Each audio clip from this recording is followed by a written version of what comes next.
Morning and praise the Lord. Daily bread with pastor యోజనకి స్వాగతం పలుకుతున్నాను. ఈ ఉదయకాలం అద్భుతమైన టాపిక్తో మీ ముందు వచ్చాను. చాలామంది అడుగుతున్న ప్రశ్న, what is the right time to get married అక్క, and what is the right age to get married? ఏ సమయము సరైన సమయము వివాహం చేసుకోవడానికి, మరియు ఏ వయస్సు సరైన వయస్సు వివాహం చేసుకోవడానికి వాక్యానుసారంగా చెప్తారా అక్క అని అడిగినప్పుడు నేను ఆత్మానుసారంగా మీకు సమాధానం ఇవ్వడానికి ఇష్టపడుతున్నాను. అయితే మొట్టమొదటిగా బైబిల్లో ఎక్కడ కూడా మెన్షన్ చేయబడలేదు ఈ టైంలో కానీ ఈ ఏజ్లో కానీ పెళ్లి చేసుకోవాలని ఒక ప్రత్యేకమైన కమాండ్మెంట్ కానీ ఒక ఇన్స్ట్రక్షన్ కానీ బైబిల్లో మనకి ఎక్కడ లేదు. ప్రతి ఒక్క దైవజనుడైనా, ప్రాఫెట్ అయినా, అపోస్టల్ అయినా ఒక్కొక్కరు ఒక్కొక్క ఏజ్లో పెళ్లి చేసుకున్నారు. ఒక్కొక్కరు ఒక్కొక్క జనరేషనల్ డిఫరెన్సెస్ని బట్టి చేసుకున్నారు, కల్చరల్ డిఫరెన్సెస్ని బట్టి చేసుకున్నారు. So every generation, every culture influence the person to get married. So వాక్యానుసారముగా మనకి కరెక్ట్ సమయం అంటూ లేదు, కానీ దేవుడు ఒక చక్కని హింట్ని ఇస్తాడు. ఏ సమయంలో మనము పెళ్ళి చేసుకోవాలి, what is it that is needed for us, ఏది మనకు అవసరము, మనము సిద్ధపాటుగా ఉండటానికి what is it that is needed అని మనకి దేవుడు ఒక చక్కని హింట్ ఇస్తాడు. అది ఎక్కడ ఇచ్చాడో దేవుడు చూద్దాము. జెనసిస్ చాప్టర్ 2 వర్స్ 24లో దేవుడు ఇస్తాడు. జెనసిస్ చాప్టర్ 2 ఆదికాండము 2వ అధ్యాయము. కాబట్టి పురుషుడు తన తండ్రిని తన తల్లిని విడిచి తన భార్యను హత్తుకొనును, వారు ఏక శరీరమగుదురు. ఇది ఎన్నోసార్లు ఎంతోమంది పాస్టర్స్, సంఘ కాపర్లు చెప్పిన విషయము, మీరు ఎన్నోసార్లు చదివిన విషయం. ఇందులో ఎక్కడుందక్క హింట్ అని అనుకుంటుండొచ్చు. That is why it's important to read the word of God with revolution. మర్మము కోసము మీరు చదవాలి. ఇన్ఫర్మేషన్ చదివితే మీరు ఎప్పుడు కూడా రూపాంతరం పొందరు. It's important to read the word of God for revolution. It is the revolution that brings transformation. It is not the information. Information will only give you some knowledge, but it's the revelation that gives you transformation. అయితే బైబిల్లో దేవుడు ఇస్తున్న మాట ఏంటంటే, ఒక తల్లిని తండ్రిని విడిచిపెట్టి భార్యని హత్తుకోమని చెప్పాడు. తల్లిని తండ్రిని విడిచిపెట్టాలంటే ఒక మానవుడికి తల్లిదండ్రుల పైన డిపెండెన్స్ అనేది ఉండకూడదు. అయితే దేవుడు ఇక్కడ డైరెక్ట్గా ఏం చెప్తున్నారంటే, you should be able to take your own decisions. Finances ఎలా హ్యాండిల్ చేయాలి, ఇంట్లో రేషన్ ఎలా కొనుక్కోవాలి, ఇంట్లో ఎలాంటి డెసిషన్స్ తీసుకోవాలి, కష్ట సమయంలో ఫ్యామిలీ డెసిషన్స్ వచ్చినప్పుడు నీ ఇన్పుట్ వాళ్ళు తీసుకుంటున్నారా. యూసీ కొంతమంది ఉంటారు, ఇంట్లో కిచెన్లో ఉప్పు కారం ఎక్కడుందో తెలియదు, పప్పులు ఎక్కడున్నాయో తెలియదు. రేషన్ షాప్కి వెళ్తే ఏ కూరగాయలు అర్ధ కిలో అంటే తెలీదు, కిలో అంటే తెలీదు. కొంతమంది అరటిపండ్లు తీసుకొని రావడానికి పంపించినప్పుడు ఒక డజన్ అరటిపండ్లు తేయమని చెప్పే బదులు అర్ధ లీటర్ అరటిపండ్లు ఉంటే ఇవ్వండి అని చెప్పే స్థితిలో ఉన్నారు. So when children are so dependent, ఇంకా మా మమ్మీ డాడీ తెస్తారులే, రేషన్ మా మమ్మీ డాడీ చూసుకుంటారులే, బిల్స్ వాళ్ళు కట్టుకుంటారులే, ఇంట్లో ఏంటి కరెంటు బిల్ ఎంత, ఏమంత, అసలు నీకు ఇంట్లో ఉన్న విషయాలపైన ఏ అవగాహన నీకు లేనప్పుడు, మొత్తం నీ తల్లిదండ్రులే నిన్ను చూసుకుంటున్నప్పుడు, నీ ఫుడ్ విషయమైనా, నీ బెడ్ విషయమైనా, నీకు కావాల్సిన బిల్స్ అయినా, నీ ఫీజ్ అయినా మొత్తం తల్లిదండ్రులు చూసుకుంటున్నప్పుడు నీకు ఇంకా జ్ఞానము లేదు, ఇంకా నువ్వు సిద్ధపాటు లేదు. బైబిల్లో దేవుడు అంటున్నాడు, ఒక భర్త కానీ భార్య కానీ తల్లిదండ్రుని విడిచి భార్యని హత్తుకోవాలి. భార్యని హత్తుకోవాలంటే శారీరకంగా మనం పెరగటం కాదు, మానసికంగా పెరగాలి, ఇమోషనల్గా పెరగాలి. డిసిషన్స్ ఎలా తీసుకోవాలో మనకి తెలిసి ఉండాలి. ఎలా సామాన్లు కొనుక్కొని రావాలి, ఎలా ఫైనాన్సెస్ని ఖర్చు పెట్టాలి, రెంట్కి ఎంత, సొంత ఇల్లు కొనుక్కుంటే ఈఎంఐలకి ఎంత, ఇంట్లో దేనికి అవసరము, ఇష్టానుసారంగా ఖర్చు పెట్టేస్తారా, డబ్బులు అయిపోతే మళ్ళీ తల్లిదండ్రులు చూసుకుంటారులే, వాళ్ళు ఇస్తారులే అని వారిపైన ఆధారపడి నీ డెసిషన్స్ నువ్వు తీసుకోకుండా తల్లిదండ్రులు నీ పెళ్ళిలో తీసుకునే డెసిషన్స్ అవకాశం మీరు ఇస్తే ఇంట్లో గొడవలు అయిపోతాయి. జాగ్రత్త. భార్య భర్తల మధ్య ఎక్కువసార్లు గొడవలు తల్లిదండ్రుల వల్లనే అవుతాయి. ఎందుకు? భర్త తీసుకోవట్లేదు డెసిషన్, తల్లిదండ్రులు తీసుకుంటున్నారు. భార్య తీసుకోవట్లేదు డెసిషన్, భార్య వాళ్ళ తల్లిదండ్రులు చెప్తే భార్య తీసుకుంటుంది డెసిషన్. ఈ కాలంలో డెసిషన్స్ భార్య భర్తల కన్నా వారి తల్లిదండ్రులు, వారుకున్న అనుభవము, వారు పెరిగిన కల్చర్ ప్రకారం వారు తీసుకుంటున్నారు. So that is a big danger, that is a big no for marriage, that's a big no for marital principle. So దేవుడు అంటున్నాడు, ఖచ్చితంగా వివాహము చేసుకోవాలంటే సిద్ధపాటు జరగాలి. తల్లిదండ్రులారా మీకు కూడా చెప్తున్నాడు దేవుడు ఇక్కడ, తల్లిదండ్రులను విడిచి, అంటే తల్లిదండ్రులు మిమ్మల్ని నీ బిడ్డ కానీ కొడుకు కానీ విడిచిపోవాలంటే మీరు వారిని ఏ సామర్థ్యంతో ప్రిపేర్ చేస్తున్నారు, ఏం నేర్పిస్తున్నారు? ఇంట్లో వంట నేర్పిస్తున్నారా? ఆడబిడ్డ అయినా మగబిడ్డ అయినా ఇంట్లో వంట నేర్పిస్తున్నారు, ఇల్లు క్లీన్ పెట్టుకోవడం తెలుసా? కనీసం వాళ్ళు పడుకొని లేసిన బ్లాంకెట్ సరిగ్గా పెట్టుకోవడం తెలుసా?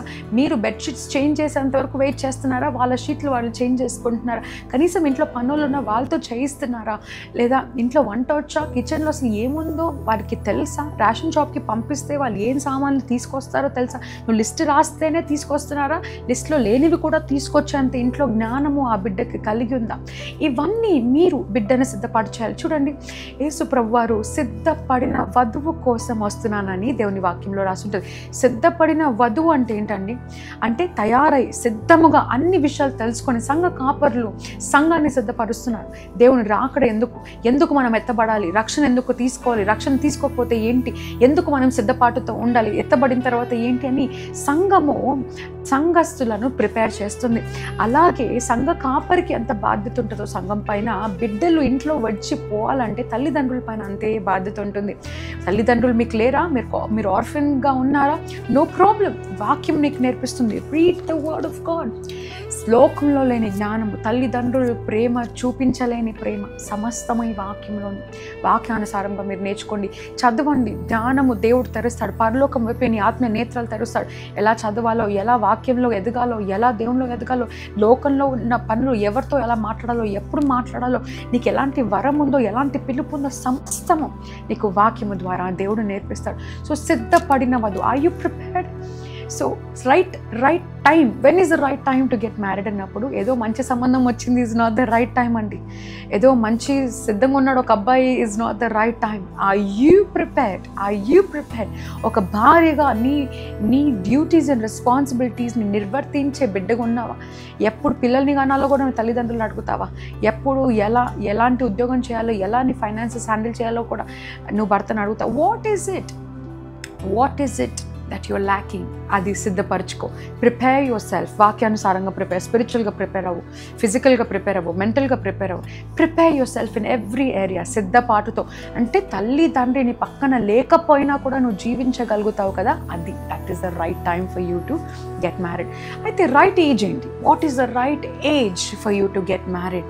వాక్యంలో ఈ విషయంలో కూడా డైరెక్ట్ ఆన్సర్ ఎక్కడ లేదు. Because every person has different upbringing ఉంటుంది, డిఫరెంట్ కల్చరల్ నాలెడ్జ్ ఉంటుంది, కల్చరల్ అండర్స్టాండింగ్ డిఫరెంట్ ఉంటుంది.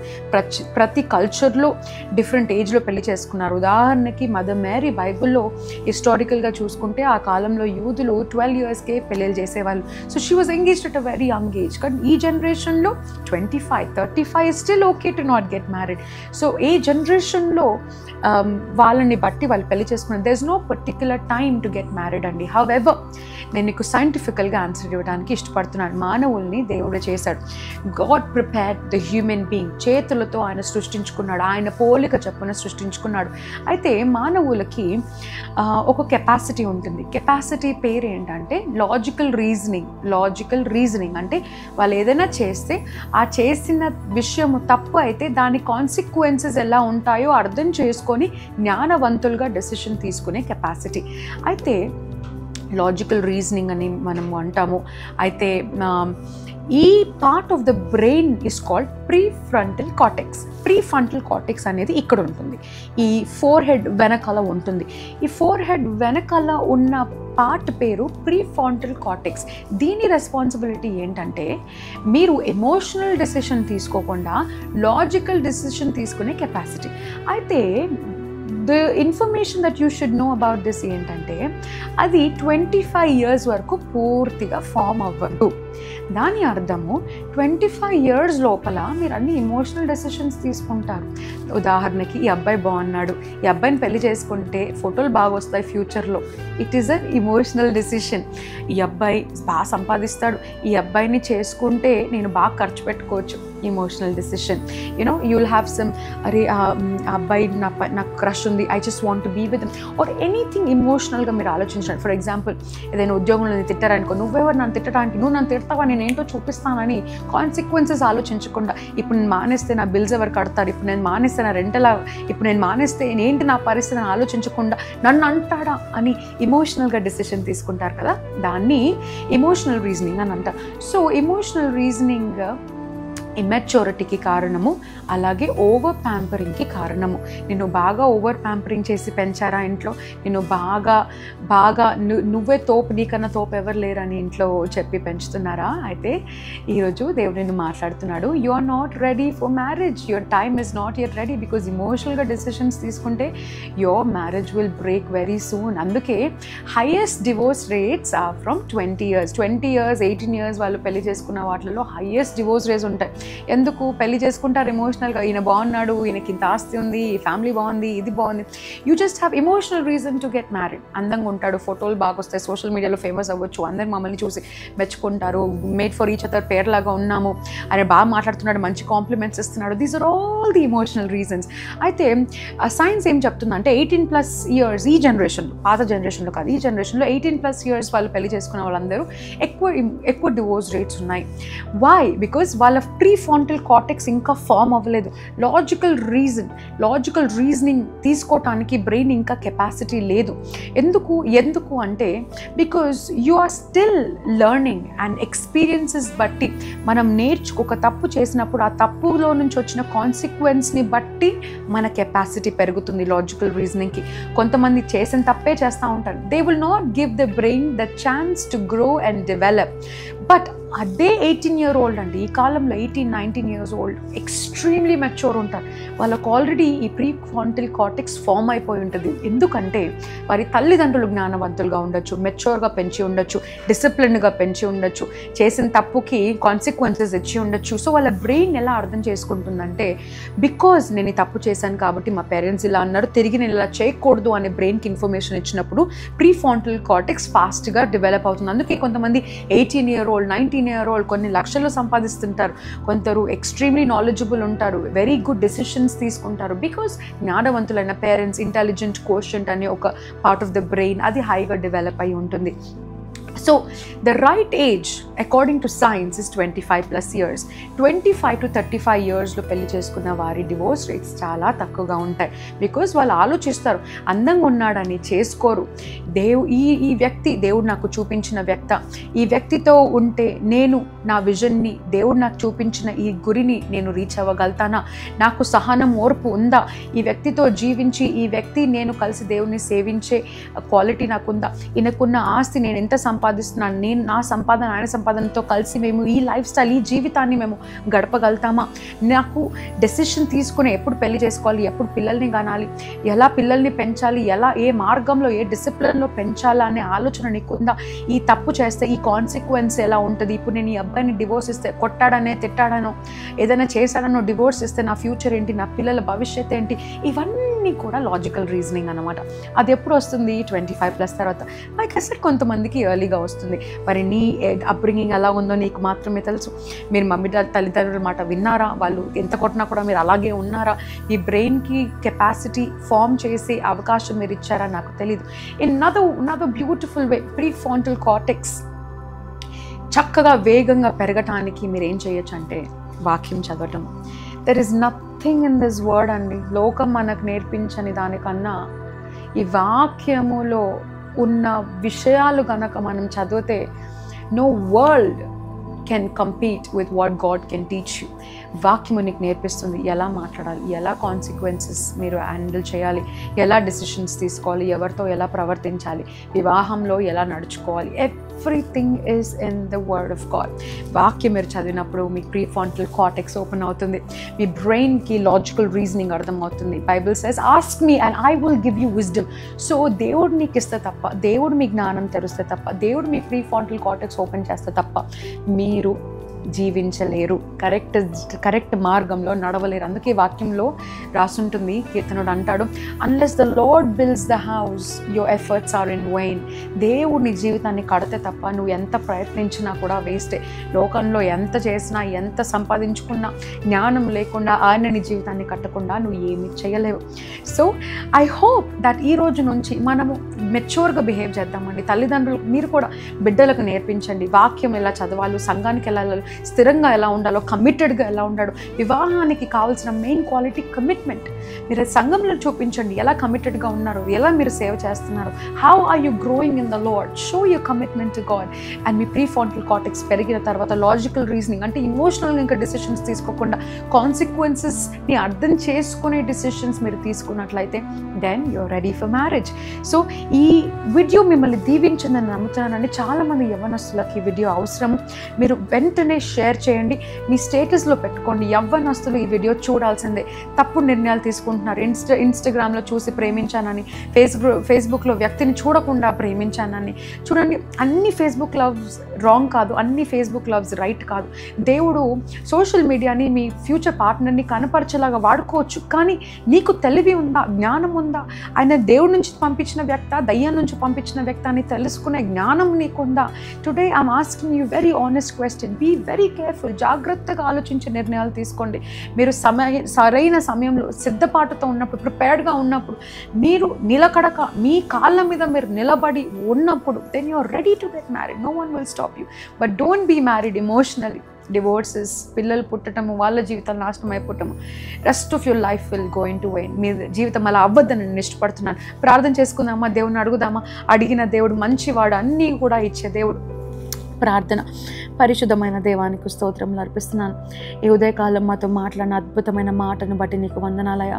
అయ్యా, ఏ సమయము సరైన సమయం వివాహం చేసుకోవటానికి, అయ్యా ఏ వయస్సు సరైన వయసు వివాహం చేసుకోవటానికి అన్న ఈ ప్రశ్నకి మీరు మాట్లాడారు. తెలివితో, జ్ఞానముతో మీరు మాట్లాడిన మాటను బట్టి నీకు వందనాలు. ఈ బిడ్డ హృదయంలో ప్రభా ఈ వాక్యము నాటబడును గాక. అయ్యా, తను ప్యాంపర్గా ఉన్న ఈ బిడ్డ ఎవ్వరు పట్టించుకున్నా పట్టించుకోలేకపోయినా, అది ఏ సిచ్యువేషన్లో ఈ బిడ్డ ఉన్నా సరే ప్రభా, నీ వాక్యము ద్వారా ఈ బిడ్డ లేవనెత్తబడి, ఈ వాక్యము ద్వారా ఈ బిడ్డ స్థిరపడి, అయ్యా నేను సేవించుటకు, మెచ్యూర్ డెసిషన్స్ తీసుకున్నటకు, ఎమోషనల్గా డెసిషన్స్ తీసుకోకుండా వాక్యానుసారంగా తెలివితో, జ్ఞానముతో ఈ బిడ్డ డెసిషన్స్ తీసుకొని జీవితాన్ని నడిపించుటకు సహాయం చేయండి. చెడు సంబంధాలని దూరం చేయండి, చెడ్డ వ్యక్తుల్ని దూరం చేయండి. అయ్యా, టార్చరస్ రిలేషన్షిప్స్ని విరక్కొట్టండి. మీ బిడ్డలను విముక్తి కలుగచేయండి. అయ్యా విడుదల కలుగచేయండి. చెడ్డ స్నేహితుల నుంచి విముక్తి కలుగచేయండి. ఈ దినము మొదలుకొని ఈ బిడ్డ స్వాతంత్రులుగా బ్రతుకును గాక. ఎవ్వరు కంట్రోల్ చేయకూడదు. ఈ బట్టలు వేసుకో, ఇక్కడికి వెళ్ళు, అక్కడుండు అని చెప్పిన ఏ బిడ్డతో ఈ బిడ్డ సహవాసం చేయకుండా, ఈ వాక్యంలో సమాధానకరంగా హెచ్చించే బిడ్డలతో మాత్రమే ఈ బిడ్డ ఉండును గాక. అయ్యా, మంచి సంబంధాలని తీసుకుని రండి. సరైన వయసులో వివాహం చేసుకున్నటకు మంచి భర్తను, మంచి భార్యను ఈ బిడ్డకు మీరు దయచేసి కుటుంబాన్ని కట్టి దీవెనకరంగా నిలబెట్టుకోమని యేసు నామమున ప్రార్థిస్తున్నాము తండ్రి. ఆమెన్. ఈ వాక్యమును దేవుడు దీవించిన గాక. రేపు మరొక ఎపిసోడ్లో మళ్ళీ కలుస్తాను. మీ ప్రేయర్ రిక్వెస్ట్ కింద తెలియచేయండి. అంతవరకు సెలవు. Praise the lord.